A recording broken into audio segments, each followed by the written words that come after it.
Machiegni weche manyien maka gi kacha. Nyinga Milton Ochieng dochungo komiti ma jatend piny William Ruto noyiero mondo non weche mibadhi e pachoka kaluwore kod bura manochwal mbele doho. Joma nochwalo burano wacho ni komiti no nochuo gi tok chik kendo ni dhi ataro gi duol mamoko manigi ting' mar kedo gi mibadhi e pachoka. Burano nochwal gi Dr. Magare Gikenyi, Eliud Karanja Matindi, Filmo Nabuga Nyakundi kod Dishon Keroti Mogire, mawacho ni jatend piny nodhi ataro mag chike mopogore ka bende en owuon onge kod teko mar chuo kamati ma kamano. Kamano bende giseyo apisi ma jatend piny ma giwacho ni lipode osebedo ka yango nitie arietha gomenda.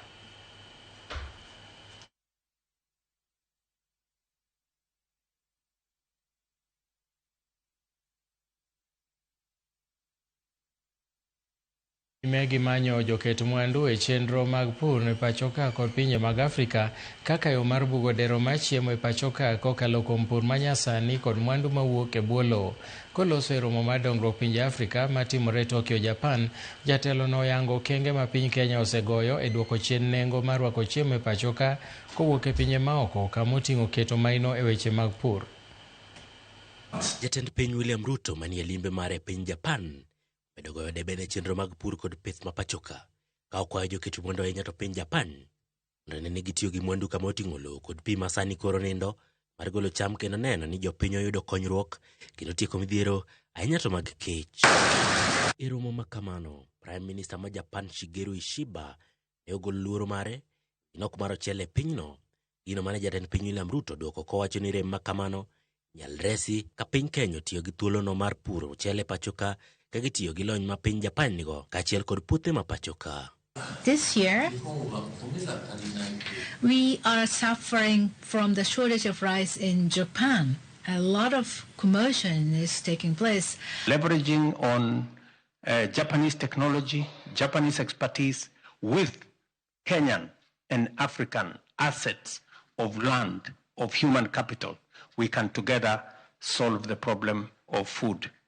Jatelo no yango ni piny Kenya osegoyo okang' maduong' ka irango nyiewo mar chiemo mawuok e pinje maoko ka okoni omenda mitiyogo e chenrogo oselwar gi $2 bilion e bwo higni 2 mokalo. Omedo ni piny Kenya nyalo tiyo kod pinje maoko mar bero pith. Import bill of food by $2 billion in the last 2 years because of investing in productivity. It's very clear to us, those of us from the African continent, we have some of the very largest assets, agricultural assets.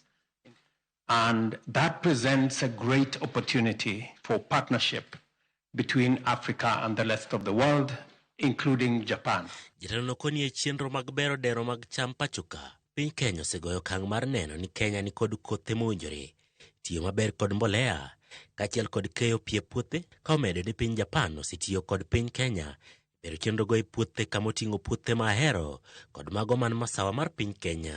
Focus is on enhancing productivity, making sure that we have the right seeds, we have correct application of fertilizer. To commend Japan for working with us. At the moment we are working in Ahero irrigation scheme.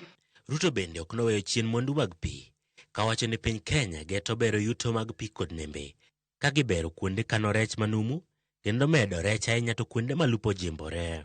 Seeking to take our blue economy potential from at the moment about 20 billion Kenya shillings to 120 billion Kenya shillings, and we can do exploitation of our blue economy resources, cold rooms, fish landing sites. We are working on how we can also do restocking of some of the areas that sometimes suffer from overfishing. Kotiyo gi thuolono mar rwako jotelo mamoko e romo mabiro bagi pachoka dwe mar 3 higa manyien. Romo mabiro twak e wi yore mag bero yuto mag nembe kod dero mar chiemo pachoka. Jatelo no kwayo piny Japan mondo neni osiro rawere ka gitiyo gi riekni kod teko margi mar bero pur. We want to make sure that we bring young people, their energy, their expertise, their knowledge, their innovation into the agricultural space. Strong Osutwa, Ramogi TV. Jodak e alwora Mathinya Mayala obago ng'anyo ka gidwaro mondo kambi mar Lake Agro Limited odar kendo wuog e alworano. Jodago ywak ni Lake Agro e wi chal marach mar apeyni matingni giwachore ni ketho ka bende kambino ok chulgi osara, mana kaka Joyce Oloo leronwa. Jodak e alwora Mayala nowuok oko ka giting'o it oboke gi otese mag andike kendo wero wende maseyo kambi mar Lake Agro Limited ka gichwalo ywak gi ne kambino kuom koso dewo dwarogi kaka jotich kendo koso konyogi e ting'o malo chal mar ngimagi. Dominion kane nitie ka indigo, Dominion ne tiyo kod youth, mine kachiel kod jodongo yo makare.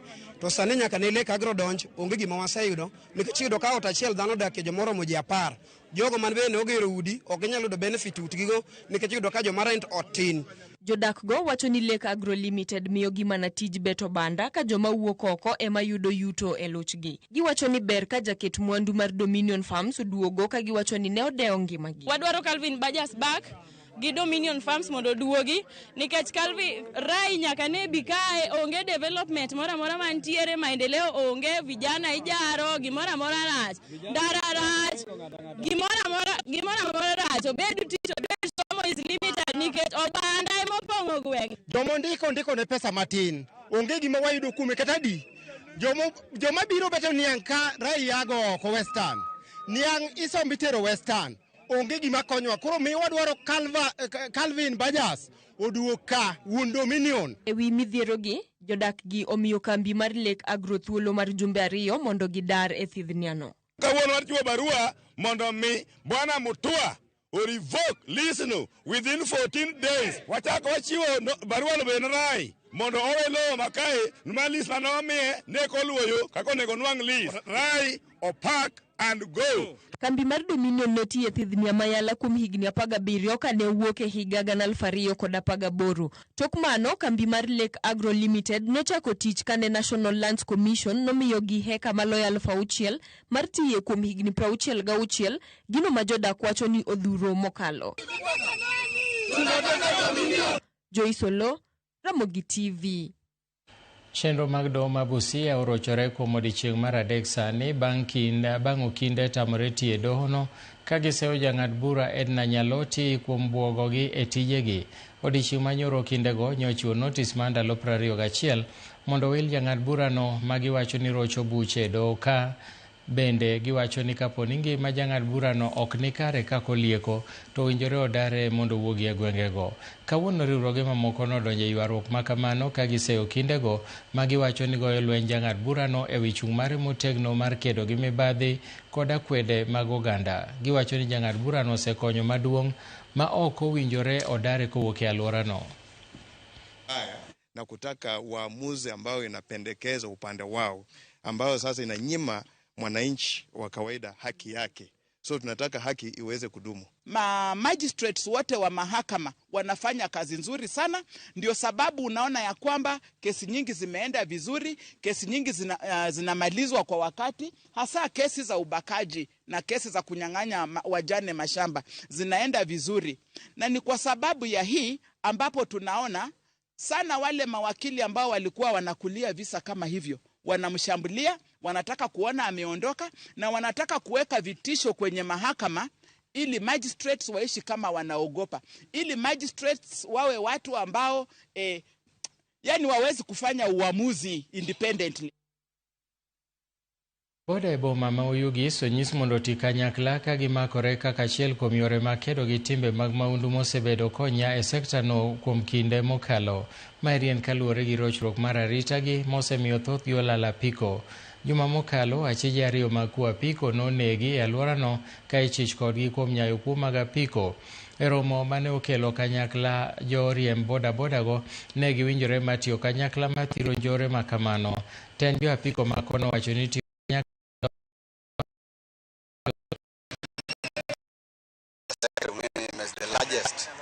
the largest industry employer jowa somewhere when ifwenyo ni seche moko due to kaka ogibedo ni ginenore, that's why we have provided reflectors. Oginere ni maja boda koro insecurity bedo malo, koro wakwayo ni mondo for the safety purposes and identification girwak reflectors ma ng'ato ka dwa bedo ni dwa janjore moro ting'ore moko rwako reflector to gifwenyo ni ma ok achiel kuomgi, then issues ko bedo dealt with. Kata sama owuoye ni japiko manjinego rawi koro to onge. Omiyo kanyo to wanyalo duoko erokamano ne jopiny moloyo ne jo sirikal nikech nyoche giwinjo duondwa. Anyalo wacho ne kaka jo boda boda.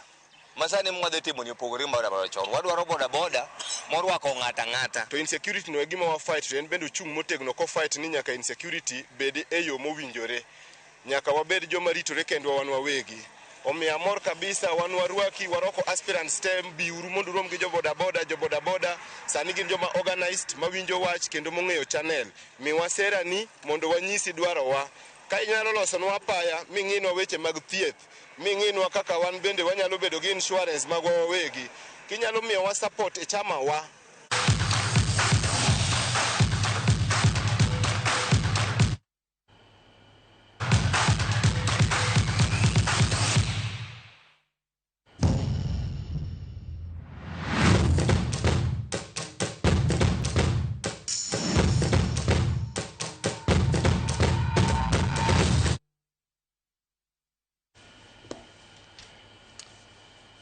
E tuke mag CHAN manyogo otieno manyoro, Nigeria nyolo Congo gonde 2-0 e tugo mag Group D. Tugo